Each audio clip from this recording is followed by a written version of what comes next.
पुढील सुनावणी कदाचित गुरुवारी किंवा त्यानंतर होण्याची शक्यता आहे। एकतर सुप्रीम कोर्टाच्या आदेशावरूनच माधुरीला वनतारामध्ये पाठवलेला आहे। हा जो निकाल आहे तो प्रामुख्याने हाय पॉवर कमिटीच्या आदेशावरच अवलंबून आहे। हाय पॉवर कमिटीचा आदेश हायकोर्टाने कायम केला आणि तोच सुप्रीम कोर्टाने कायम केलेला होता। आणि हाय पॉवर कमिटीच्या निकालामध्ये असं म्हटलेलं आहे, जर धार्मिक कामासाठी हत्तीची गरज भासली तर दरम्यानच्या काळामध्ये काही दिवसासाठी हत्ती मिळू शकतो। आणि त्या आधारानं खरं तर आता सुप्रीम कोर्टानं तातडीनं हत्ती परत देण्याचा आदेश द्यायला पाहिजे। कारण सध्या चातुर्मास चालू आहे आणि चातुर्मासामध्ये नांदणीच्या जैन मठामध्ये अनेक धार्मिक कार्यक्रम होत असतात। तेव्हा हाय पॉवर कमिटीनंच सुचवलेलं होतं की धार्मिक कार्यक्रमासाठी हत्ती देता येईल, कायमस्वरूपी वनतराला हत्ती द्यावा असं कधीच हाय पॉवर कमिटीने म्हटलं नव्हतं आणि सुप्रीम आणि हायकोर्टानं तीच ऑर्डर कायम केलेली होती।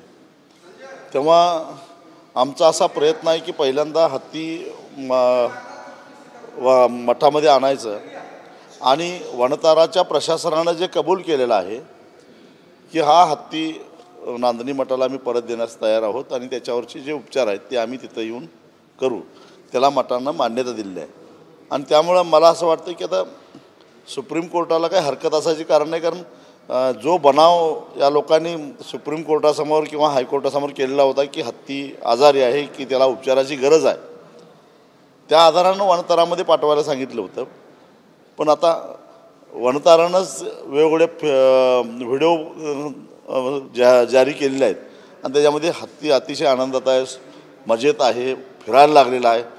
तर मग आता मठाकडे पाठवून द्या त्याला परत आणि गरज भासली तर नंतर येऊन इथं येऊन उपचार करा अशी आमची मागणी आहे। आज कोर्टानं फक्त दाखल करून घेतलेलं आहे। अजून एक याचिका मला वाटतं केरळच्या कोणीतरी व्यक्तीने केलेली आहे आणि त्यांनी हे सारे हत्ती वनतारालाच का अशा अर्थाची एक याचिका आहे। कदाचित आता सुप्रीम कोर्ट सगळ्यांना एकत्रितच सुनावणी घेऊन काहीतरी निर्णय देईल। हे तर पहिल्यापासूनच आम्ही म्हणतोय की काझीरंगा असेल, केरळ असेल, कर्नाटक असेल, महाराष्ट्राचं कमलापूरला हत्ती कॅम्प आहे, हे सारे हत्ती कॅम्प सोडून एक प्रकारे राज्य सरकारने चालवलेल्या ह्या सगळ्या हत्ती कॅम्पवर अविश्वास दाखवून वनतारालाच सारे हत्ती का या प्रश्नाचं उत्तर आम्हाला अजूनही मिळालेलं नाही आणि ते उत्तर मिळाल्याशिवाय आम्ही गप्प बसणार नाही। आणि हा लढा केवळ एका माधुरी हत्तीपुरता मर्यादित नाही आहे। कर्नाटकातल्या 3 हत्तींच्या बाबतीत बेंगलोर हायकोर्टामध्ये सुद्धा याचिका पेटानं दाखल केलेली आहे।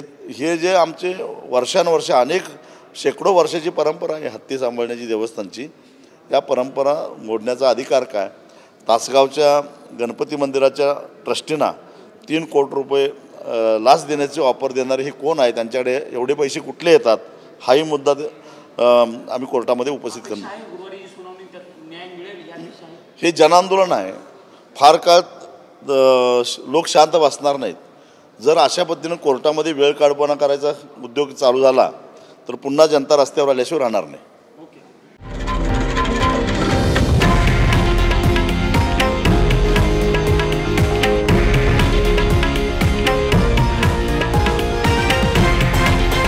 हे आहे देशातील नंबर 1 न्यूज नेटवर्क आणि आपण पाहत आहात TV9 मराठी, एकमेव।